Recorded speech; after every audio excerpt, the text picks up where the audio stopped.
s'en bat tous. Ici dans le 9e temps pour moi, le 9e commandement, qu'est-ce que le Seigneur veut? Qu'est-ce qu'il attend de nous? Tata Nzambe va nous dire une chose qui est très importante que certaines personnes négligent.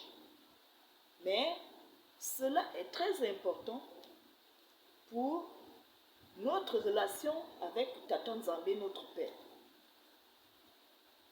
Je vais lire la parole du Seigneur toujours dans Exode 20, mais cette fois-ci au verset 16. Qu'est-ce qui est écrit? Moi, je m'appuie toujours sur ce qui est écrit. Je ne cesserai pas de le répéter. Parce que les gens ont tendance à dire que qu'est-ce qu'il nous raconte? Ils pensent qu'il connaît quoi? Ou bien elle pense qu'elle connaît quoi plus que moi? Ce n'est pas question de connaître plus que qui que ce soit. Mais les Écritures parlent. Et elles s'adressent à tous ceux qui désirent réellement plaire au Seigneur. C'est-à-dire ceux qui cherchent la vie éternelle, le salut en notre Sauveur. Ce sont ceux-là qui s'appuient sur la parole du Seigneur. Qu'est-ce que la Bible nous dit par rapport au 9e commandement? Je lis la parole du Seigneur. Tu ne prononceras pas de faux témoignages contre ton prochain.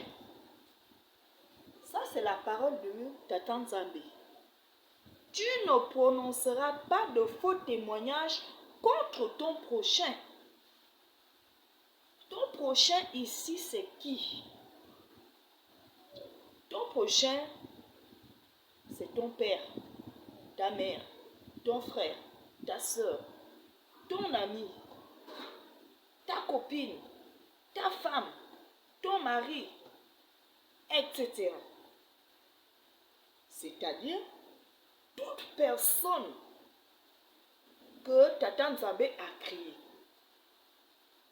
Aussi longtemps que nous allons vivre sur terre, Tata Nzambe dit, il faut faire attention, que nous ne devons pas prononcer un faux témoignage, dire quelque chose que l'autre n'a pas dit, dire quelque chose que l'autre n'a pas fait, seulement parce que tu soupçonnes, tu vas déclarer que la personne l'a fait.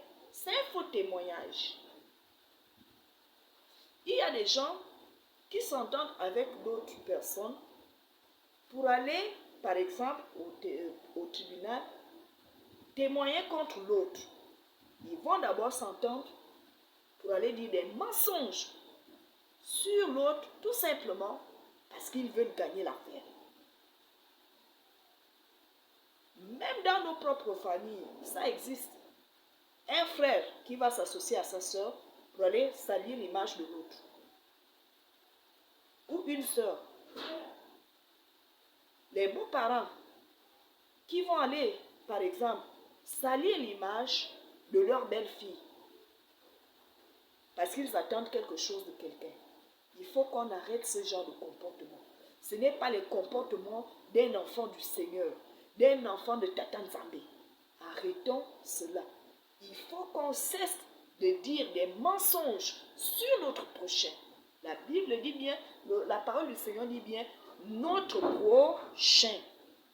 Ce n'est pas notre ennemi, c'est notre prochain. Merci.